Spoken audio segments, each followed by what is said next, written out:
Hi guys, I am making fudge today.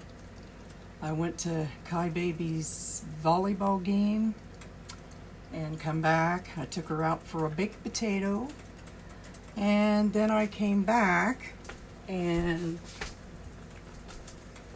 I had some orders for fudge, so I'm making fudge. Right now I'm on the chocolate, but I've already done the peanut butter. And for my fudge, I put a stick of real butter, sometimes a stick and a half.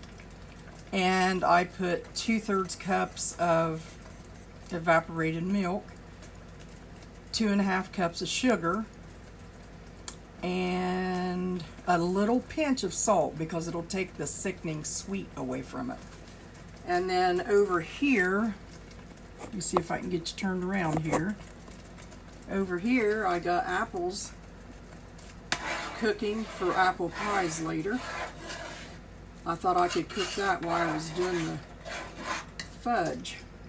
So, got them apples cooking up and the fudge. So, what I'm doing now is I'm making my second batch of chocolate. The first batch I made, and I took our black walnuts and I just chopped them in my chopper and got them real fine, and then I just sprinkled them over the top of that chocolate. And I will probably do this the same way, maybe on one of them. I've got 2 little pans because I got an order from one person for chocolate and one for peanut butter. So that's the recipe, and then when you get it in the pan and you do that, you put the recipe like I told you, then you bring this to a boil, and I put it over medium heat, and I add, for my chocolate, I add the Hershey's cocoa. I always put like 2 tablespoons in with the sugar. So it gives it that old-fashioned taste.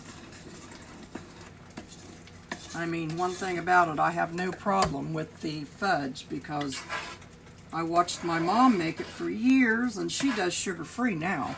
I don't, because she didn't give me a recipe, which I wouldn't want to try it anyway, because she does an excellent job at it, and it tastes good. But these apples are really thickening up good.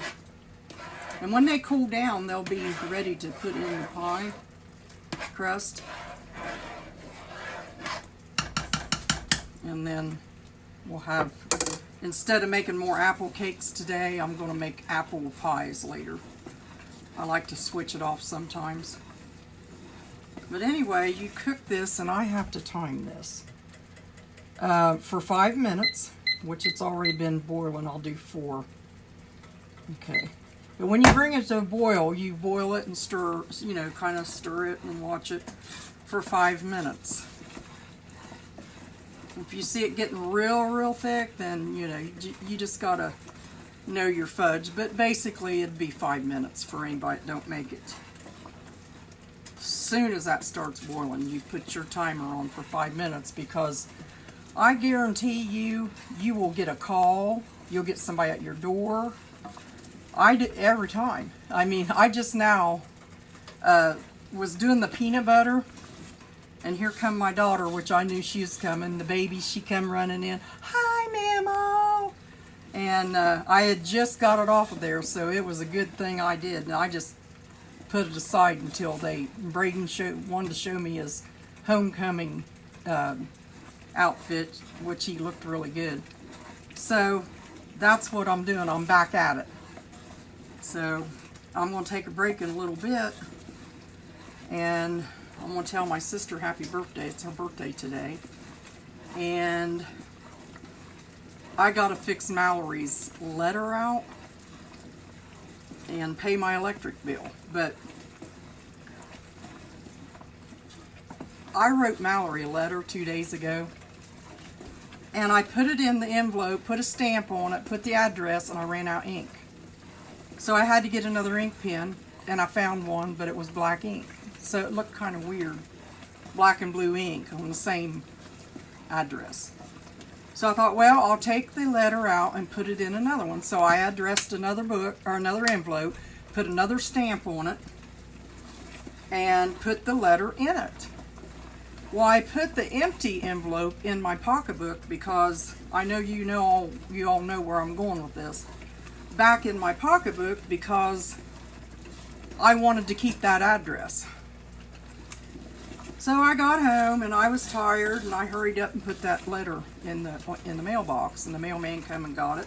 I thought, well, whew, I got that sent out. Well, that night I was looking in my pocketbook for some things, and I pulled the empty envelope out, only it wasn't the empty envelope. I sent the empty envelope with the ugly ink on it. That's going to be embarrassing for both of us. So I still had the good letter, so I had to send it. That's not even funny. I mean, I hated that because now she's going to get an ugly ink, black and blue inked letter with no letter in it, an envelope. So that's why I hurried up and sent the other one, because I want it to come, but the other one is sealed, so I can't tell her what I did. So I told Mary Lou, I said, when you send that one letter, tell her what kind of mistake I made. And, you know, us women are always busy. And then when we're not busy, we find something to do. So, anyway, this is almost ready. Okay.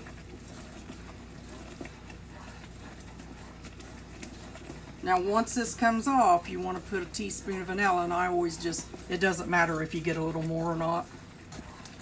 But anyway, my grandson came in and he kept saying, Grandma, do I look good? And I said, you look excellent. And he said, you sure I look good? And I said, yeah. He said, well, Grandma, you're a Christian, you shouldn't lie. I said, I'm not lying, you really look good. And when you smile, show them big pretty teeth. So I took some pictures of him. He kind of just talked to me about what he's doing tonight. There goes the beeper, so there we are. Now I'll finish this, and I'll just take vanilla. I make my own vanilla, but I could not get the jar open. It's different. So I'm just going to pour a little, thank the Lord I got this. I'll pour this in there, and you kind of let that bubble up a little bit. And then I add chocolate chips. So there you are. And then you just stir it up and put it in your pan. You can put marshmallow in it if you want to. So anyway, there you go. And then you get your pan, you stir this up, and I'm going to get busy stirring it.